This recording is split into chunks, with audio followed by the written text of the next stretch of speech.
So this first one, and before we get started, these they've been a kind of a mixed bag. The host Brian, he does bring up some interesting points in regards to dating and socio-cultural things that are going on. There's also a lot of very strange things going on with this podcast. There's odd questions that are asked. The way they react to people not answering questions the way they want them to. Sometimes it's normal, um, and then sometimes it's honestly it's a bit unhinged. So we'll just see what's going on here, and yeah, hopefully it'll all be good. This first one we have is Rachel Wilson, who is the wife of esteemed debater Andrew Wilson. Not really my personal cup of tea, but I do have a cup of tea with me. But Rachel Wilson claps back at tone policing feminism. And as we all know, the Wilsons don't like tone policing because if anyone tone policed them at all, they would be in tone jail. Definitely. They are extremely insensitive with their tone and whatnot, especially considering the fact that most of the women Brian brings on to these are not professional debaters like them. Very interesting theory. And they're always like, oh, we shouldn't have to adjust our tone or coddle or whatever. It's not coddling to have a polite conversation with somebody who doesn't understand your worldview. So let's see what this is like. Rachel is usually in public, at least, as in a face-to-face debate, usually quite a bit more agreeable than Andrew or herself when she's online. But yeah, here we go. Let's see. And again, the title, Rachel Wilson claps back, all caps. That's probably important. At tone policing feminists. So there's more than one feminist and they're all going to tone police her. Let's see. Who do we think are the feminists? Do I know anyone here? Oh, that's she's a comedian. I know who she is. We've seen this girl before in a different episode. Don't know her. She looks kind of familiar. She might be the feminist. I think she might be one of the feminists. What else we got? I get random college girls Brian found on the side of the road vibes over here. Maybe another one of the feminists. Probably another one of the feminists. Probably another feminist. I'm here for my career vibes, not really caring about what's going on in the conversation. And then of course, Rachel, Brian. So yeah, that's our guesses today. Let's see how we did. Rachel Wilson claps back at tone policing feminists. Here we go. A couple more notes here, then we're gonna get to Julia. Oh, that's a little quiet. You said hookup culture is bad for women. I don't think anybody disagrees. You had some disagreements though with myself or the show. You said that you disagree that there's nothing suspect about age gap relationships and that it doesn't matter. Do you care to we're doing the age gap thing again? Actually, I was doing a lot of, reflection before the show to make sure I could, really articulate my points if I disagreed. Mm-hmm. So I actually did change my mind about that. I don't think that age gap relationships are a big deal, but I think when people have an ick about something, they should really figure out why. And I realized it was just because it often comes with the power imbalance. But just in the same way, I would feel that way if someone who's really rich was dating someone who's really poor. And what's wrong with that? Well, I don't think there's anything necessarily wrong with it. I just think it's really easy for someone to abuse their power in that situation. So I guess the threat of someone abusing their power is what makes me uncomfortable. It's not the relationship, because I think people can have completely genuine, real age gap relationships. And I also do think that a lot of... Let me ask you a question though. Go ahead. That was a completely reasonable and fairly intellectual and informed take. You are allowed to have icks. Whatever Brian might say, you're allowed to have them. Things in life can give you the ick as long as you don't try to like legislate them out of existence. Then I think you're generally good to go with your icks. But I can see on Brian's face he already has a problem with this. So who's the real tone policer? On the rich poor component, couldn't you make the argument that actually when it comes to abusive behavior, the person who's Grammarly has helped me prepare not just Seriously. briefs, but scripts that allow me to step into a presentation. poor who's seeking out the rich person is much more likely to be the one who's trying to get something out of it as opposed to the rich person. Yeah, that's what I meant. That's what I meant. Like it seemed like the rich person is going to abuse, like that doesn't, I don't know. No, that's no. I never said abuse that. can happen too, though. Like the rich person can, you know. Yeah, it's just there's clearly the money you don't really even have to be rich to. Yeah, there's just clearly a dynamic there, and I realized that I was uncomfortable with the thought that someone could very easily abuse their power in that situation, not necessarily with the relationship. So I changed my mind on that. I think there's a knee-jerk reaction when people think the woman is being manipulated. Everyone's innate reaction is protect the woman, and when the man's being manipulated, it's like, well, he just shouldn't be so stupid, right? So nobody cares if it's a 40-year-old woman with a 18-year-old guy. No, They're like, well, he just wants to bang, and it's fine. But if it's a 40-year-old man with an 18-year-old girl, suddenly the 18-year-old woman, who we consider a strong, independent woman in every other sense, is a helpless, George innocent donated victim. $200. There is a fine line between stereotypes and racism. Find a woman that can joke using stereotypes. Stay away from the woman that can't tell the difference. I feel like this is a personal attack, Ben. There's a fine line between stereotypes and racism. Oh, she must have made a joke earlier. Okay, thank you, Ben George. Appreciate it, man. She is the comedian. I'm almost positive. Well, you've changed your position on it, so there's really not much to discuss there, really. You said optics and tone policing are important. Was this about Andrew Wilson, or was this about me? No, it was about Andrew Wilson. Okay. Yeah. I don't know. He brings up tone policing sometimes when people say, well, I agree with you, but I don't like the way you said it. I think it's just because he doesn't meet people where they're at. And I don't think he's that's a bunch of woman garbage. We have to meet people where they're at. Yeah, see, that's crazy. Rachel is crazy for this take. They turn off so many. I mean, I'm glad they do it because they turn so many people off that would possibly otherwise be convinced, because they do make convincing arguments and they're very good debaters.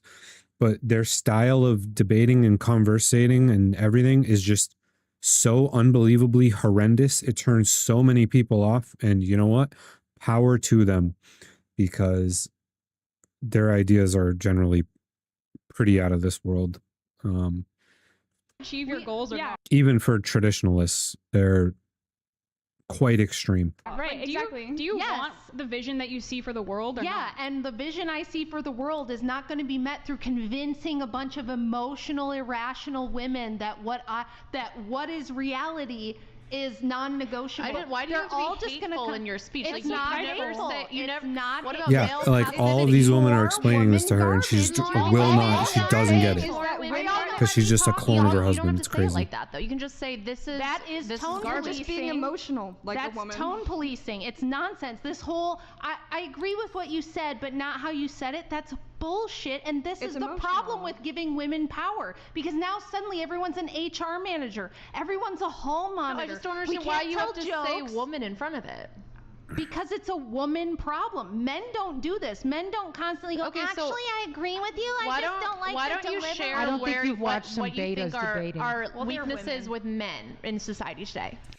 A bunch of men definitely do that these days. I wouldn't do that personally, but there are definitely calling them men is a struggle. But yeah, there's men who definitely do the whole tone policing thing. I don't think they do it for themselves necessarily, but it is what it is. Here we go. What's that? If you truly are telling me that you have an objective view, I would like you to share what you think are some weak areas of men in our society. Honestly, what does that? Because I want to see if you can actually be objective, or if you're just a mouthpiece for your husband. Oh, you think I'm just a mouthpiece? I do. Wow, I've never heard that one before, guys. That's brand new to me. I'm just a brainwashed I guess I couldn't woman. think with my woman brain. Yeah, so I can't think. True. Clearly, I can't think with my woman brain. But You if you'll couldn't. be quiet long enough to let me talk, I'll explain this to you. All ears. It's because men generally, there's a male hierarchy, right? If you're a man and you act like a little bitch like that, you get beat up. You get stuffed in lockers. You get a swirly. Women are the only people. I don't know. I was in high school and college. I never saw anyone get a swirly or stuffed in a locker. Yeah, I don't know. I feel like that's mostly I am very tall, but I never saw it happen to anyone else either. So it's like a non-point. Like, I don't think this actually really happens that frequently.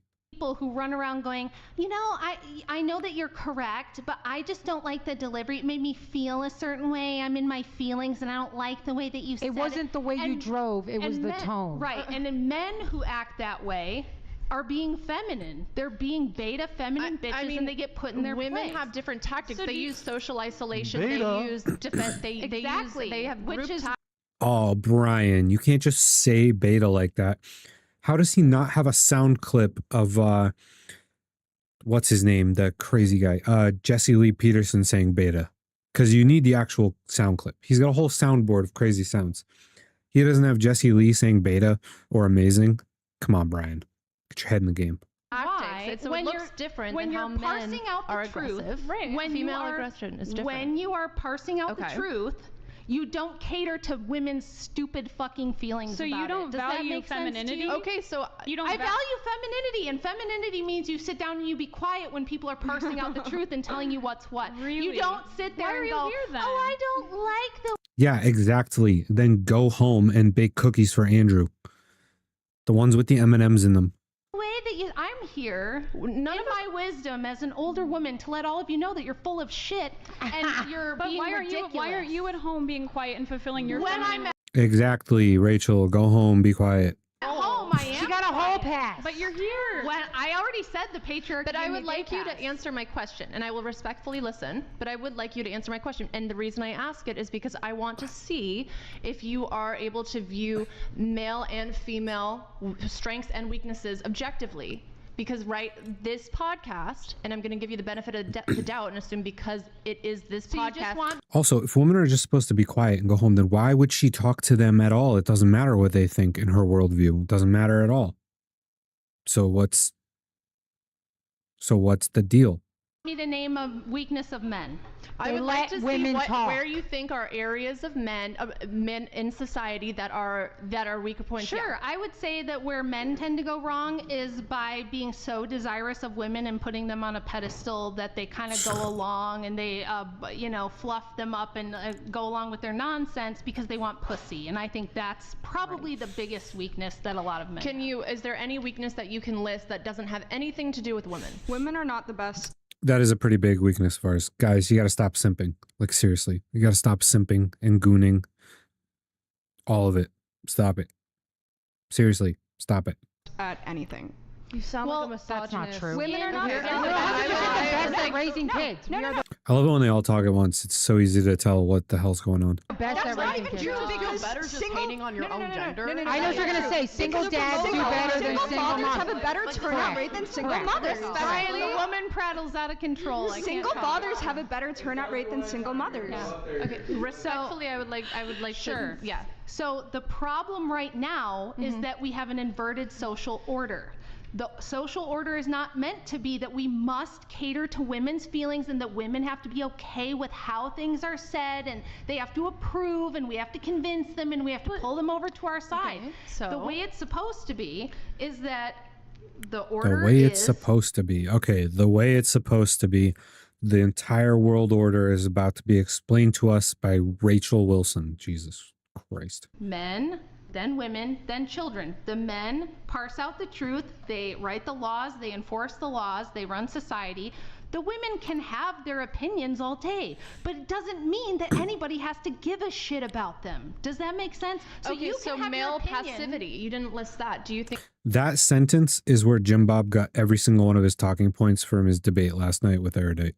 men in our society struggle with being passive? Because I would argue that that's something that's a problem. I think there's a I've explained this 10 times. There's a hierarchy among males. Okay. The ones that end up at the top running things do not pay any attention to the passive bitches at the bottom, and they get stuffed in lockers. They don't generally get to reproduce. So historically, every one of us sitting here has twice as many female ancestors as we have male ancestors. The reason for that is that men have to compete to be worthy of reproduction. As a woman, all you have to do is drop eggs. That's it. Someone's gonna come along and inseminate you. You don't have to be special. You don't have to do anything wonderful or unique. You don't have to compete necessarily. Now you can compete for higher quality as a woman, but to reproduce as a woman, all you have to do is be fertile. As a man, historically, you have to compete for the women. So the betas, the cucks, the feminine men, they get used as cannon fodder, ditch diggers. It's tough. Being a man is like really tough. Here's my problem with your approach. As a woman of God, I would assume that like you. Oh, don't assume. Yeah. So it does not say anything at all in the Bible about being nice. And Andrew and Rachel double, triple checked, I promise you. Would put value in women, and that's what I don't hear in any of your arguments. I put value in women as mothers, as wives, as caretakers. I think they don't belong in the workplace. They don't belong in college, with a few very minor exceptions, and here's why. We used to have communities. We used to have women that, like me, would spend their early years raising kids. As they get older and their kids start to leave the nest, they're helping the younger generations raise their kids. They're helping their sisters, their nieces, their daughters raise children. They're working in the church parish. They're working in the community. They're taking care of the elderly. We don't have that anymore because women are all in cubicles working for corporations and paying taxes. Getting sexually harassed by their bosses instead of their husbands at home where they should be. Where it's fun, where you want the smack on the ass, you know? So I know that you don't like my tone, and my message to all of you women out there who don't like my tone is I don't fucking care. I don't care. If you can't get past your own feelings to hear what I'm saying, then you're going to doom yourself to a life of your lack of Christ-likeness. YouTube ads is made for your business. Bring your brand to life with target. That's what I don't like. But she's a woman. Again, the Bible doesn't say anything about being nice. So Rachel and Andrew Wilson have a built-in excuse to be, what's the word? Unmarketable. See, that's how they should really look at it. They are unmarketable to the opposite side. They're not making people that are leftists or feminists or liberals or any of that stuff. They're not making them be conservative all of a sudden. That's not happening. But you can't be like Christ. I don't like that. So you think Christianity is being nice? It's meeting no. the I think Christianity is being. I think kindness is being but it's soft. not the most. But you know what God is called? When God describes himself in Exodus, the first adjective that he uses in Exodus 34, he says, "I am a God of compassion." And so I think compassion is very important. I think God puts more your value. Woman feelings. I think that you're in your feelings right now. You don't like my delivery, and I'm telling you that I don't care. So every argument that I've just provided for you is scripture, and you're trying to say that that's feelings. No, you're not so giving I think that's me a flaw in scripture. You're giving me woman Exodus prattle. 34. You are filtering your perception of Exodus. I'm sorry, through she's your not a woman Christian. feelings. She's not a Christian. But did I just quote a Proverbs literal? 21:19. Okay, did I just quote an obvious scripture? Brian just snuck Proverbs 21:19 in there. That's the I believe that's like the passage that describes like the perfect Christian wife. Because that was helpful. Sure. Yeah. You could look it Definitely helped move the conversation along. up. You could look up Exodus 34 and it will say, "I am a God of compassion." That's the first faithful love. All those he lists four characteristics about him. Your standard for compassion for you to accept my message. No, but I think you're here to make sure that I speak the way that you think I should speak. No, but I have a husband and I have a priest, right?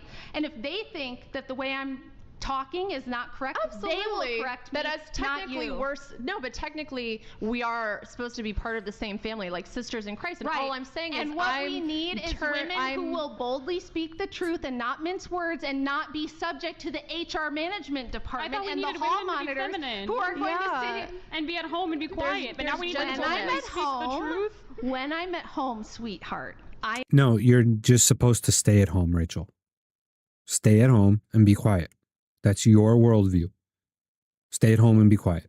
I am quiet and I am submissive to my husband. Okay, but I'm here in a panel full of feminists and a panel full of modern women, and so I'm here to tell you all that you're full of shit and that I don't care what you think about my delivery. Argue my arguments. Defeat my arguments. Don't tone police me and say, well, you're right, Rachel. I just don't like the way you delivered it, because I don't care. You know, your tone doesn't bother me at all. Like, I agree with like a lot of what you say. I just think you're ineffective.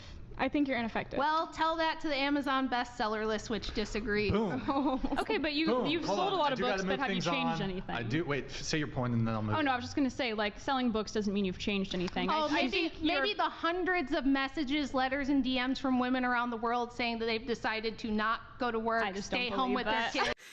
Hundreds is like no people. It's like no people. Hundreds of people is like no people at all. You don't believe it? I don't believe it. I will see some share proof. them with you. I think it's a shame because you obviously have a big platform, and I think it's unfortunate. She feels bad for me. It's not that I feel bad for you. I literally think it's. Just I think. Listen.